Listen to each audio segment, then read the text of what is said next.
വീഡിയോയിലേക്ക് എല്ലാവർക്കും സ്വാഗതം. ഞാൻ വീണ്ടും ഒരു ഹെൽത്തി ആയിട്ടുള്ള സാലഡുമായിട്ടാണ് വന്നിരിക്കുന്നത്. ഇന്ന് നമ്മൾ തയ്യാറാക്കുന്നത് മുളപ്പിച്ച പയർ കൊണ്ടാണ്.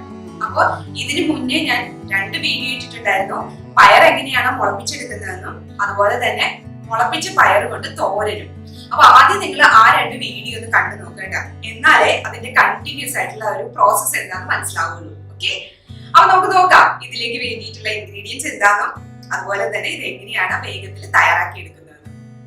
നമുക്ക് ഇൻഗ്രീഡിയൻസ് ഓരോന്നായിട്ട് നോക്കാം. ഞാനിപ്പോ ഇവിടെ മുളപ്പിച്ച ചെറുപയർ 1 കപ്പാണ് എടുത്തിരിക്കുന്നത്. ഇത് മുളപ്പിച്ചിട്ട് സ്റ്റീം ചെയ്തെടുത്തിരിക്കുകയാണ്. അപ്പൊ ഇത് എങ്ങനെയാണ് മുളപ്പിക്കുന്നതെന്നും സ്റ്റീം ചെയ്യുന്നതെന്നും ഇതിനു മുന്നേ ഞാൻ വീഡിയോ ഇട്ടിട്ടുണ്ടായിരുന്നു. അപ്പൊ അതിന്റെ ലിങ്ക് ഞാൻ എന്റെ ഡിസ്ക്രിപ്ഷൻ ബോക്സിൽ ഇടാം കേട്ടോ, അതൊന്ന് ചെക്ക് ചെയ്യാം. അതുപോലെ സ്റ്റീം ചെയ്തെടുത്തു വെച്ചിരിക്കുന്ന 1 കപ്പും മുളപ്പിച്ച പയറാണിത്. പിന്നെ നമുക്ക് വെജിറ്റബിൾസ് വേണം. നിങ്ങളുടെ കയ്യിലുള്ള വെജിറ്റബിൾസ് ഒക്കെ എടുക്കാം. ഞാനിപ്പോ എടുത്തിരിക്കുന്നതെന്ന് പറഞ്ഞാൽ കുറച്ച് സവാള എടുത്തിട്ടുണ്ട്, പിന്നെ കുറച്ച് തക്കാളി. അപ്പൊ തക്കാളി മുറിക്കുമ്പോൾ ഞാൻ ഇതിനു മുന്നേയും പറഞ്ഞിട്ടുണ്ടായിരുന്നു, അതിന്റെ അകത്തുള്ള പൾപ്പ് മാറ്റിയിട്ട് മുറിച്ചെടുക്കുക ഓഫീസിൽ കൊണ്ടുപോയി കഴിക്കുകയാണെന്നുണ്ടെങ്കിൽ. അപ്പൊ അങ്ങനെ മുറിച്ചെടുത്ത് വെച്ചിരിക്കുന്ന തക്കാളി, പിന്നെ കുറച്ച് ക്യാരറ്റ് ആണ്. ഇത് ഞാൻ ചെറിയ വളരെ കുഞ്ഞു പീസായിട്ട് നുറുക്കിയെടുത്തിരിക്കുകയാണ്. നിങ്ങൾക്ക് ഗ്രേറ്റ് ചെയ്ത് വേണമെങ്കിൽ എടുക്കാം. പിന്നെ ഇതിലേക്ക് കുറച്ച് ക്യാബേജും എടുത്തിട്ടുണ്ട്. അപ്പൊ ക്യാബേജ് ചേർക്കാൻ ഇഷ്ടമില്ല എന്നുണ്ടെങ്കിൽ വേണ്ട, അതിന് പകരം നിങ്ങളുടെ കയ്യിൽ ഏതൊക്കെ വെജിറ്റബിൾസ് ഉണ്ടോ അതെല്ലാം ചേർത്ത് കൊടുക്കാം. പിന്നെ ഞാൻ ഇതിലേക്ക് ചേർക്കാൻ പോകുന്നത് ഒലീവ്സ് ആണ്, ബ്ലാക്ക് ഒലീവ്സ്. എന്റെ കയ്യിൽ ഉള്ളത് കാരണം ഞാൻ എടുത്തു എന്ന് മാത്രമേ ഉള്ളൂ കേട്ടോ, ഓപ്ഷണൽ ആണ്. പിന്നെ ഇത് 1/4 ടീസ്പൂൺ കുരുമുളകിന്റെ പൊടി. പിന്നെ ഇത് കുറച്ച് പച്ചമുളകാണ്. പച്ചമുളക് ചേർക്കാൻ താല്പര്യമില്ല എന്നുണ്ടെങ്കിൽ വേണ്ട, സ്കിപ്പ് ചെയ്യാം. പക്ഷെ എനിക്ക് സാലഡിന് കുറച്ച് എരിവ് വേണം, അതുകൊണ്ടാണ് ഞാൻ പച്ചമുളക് എടുത്തിരിക്കുന്നത്. പിന്നെ ഇതാ 1/2 നാരങ്ങയും വേണം. പിന്നെ ആവശ്യത്തിനുള്ള ഉപ്പും ചേർത്ത് കൊടുക്കണം. നമുക്ക് നോക്കാം ഇതെങ്ങനെയാണ് തയ്യാറാക്കുന്നതെന്ന്. അപ്പൊ ഒരു ബൗൾ എടുക്കാം. അതിലേക്ക് നമ്മൾ ഈ അരിഞ്ഞു വെച്ചിരിക്കുന്ന എല്ലാ വെജിറ്റബിൾസും അതുപോലെ തന്നെ സ്റ്റീം ചെയ്ത് വെച്ചിരിക്കുന്ന ചെറുപയറും കൂടി ചേർത്ത് കൊടുക്കാം. ആദ്യം നമുക്ക് ചെറുപയർ ചേർക്കാം.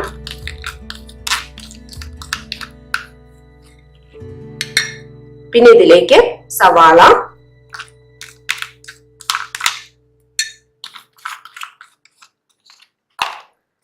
തക്കാളി, പിന്നെ ക്യാരറ്റ്,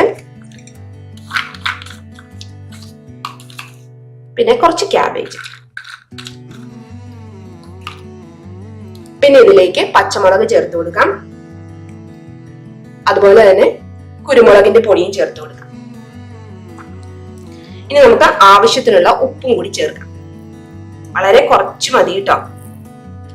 അപ്പൊ ഇനി ഇതെല്ലാം കൂടി നന്നായിട്ടൊന്ന് മിക്സ് ചെയ്തെടുക്കാം. അപ്പൊ ഞാൻ നന്നായിട്ട് മിക്സ് ചെയ്ത് യോജിപ്പിച്ചിട്ടുണ്ട്.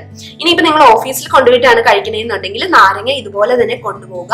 എന്നിട്ട് കഴിക്കുന്നതിന് തൊട്ട് മുന്നേ ആയിട്ട് പിഴിഞ്ഞിട്ട് നന്നായിട്ട് മിക്സ് ചെയ്തതിന് ശേഷം കഴിക്കുക. അങ്ങനെ വേണമെങ്കിലും ചെയ്യാം. അതല്ല എന്നുണ്ടെങ്കിൽ 1/2 നാരങ്ങയുടെ നീര് ഞാൻ എടുത്തിട്ടുണ്ട്, അതും കൂടി ഒഴിച്ചു കൊടുത്തു. ഇനി നന്നായിട്ട് മിക്സ് ചെയ്യാം.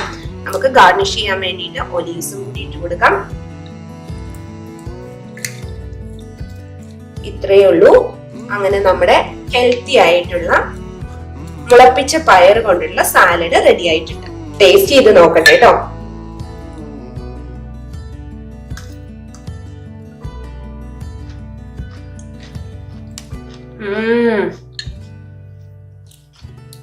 പാകത്തിനുള്ള പുളിയുണ്ട്, ഉപ്പുണ്ട്, നല്ല ടേസ്റ്റ് ആണ്. നിങ്ങൾ തീർച്ചയായിട്ടും ഇത് ട്രൈ ചെയ്ത് നോക്കണം. കുറച്ച് എരിവും കൂടി വരുമ്പോഴാണ് നല്ലൊരു ടേസ്റ്റ്. അപ്പൊ ഈസി ആയിട്ടുള്ള ഈ സാലഡ് നിങ്ങൾ ട്രൈ ചെയ്ത് നോക്കിയിട്ട് ഫീഡ്ബാക്ക് എന്നെ അറിയിക്കാൻ മറക്കരുത്. മറ്റൊരു ഈസി റെസിപ്പി ആയിട്ട് അടുത്ത വീഡിയോയിൽ കാണാം. Thank you.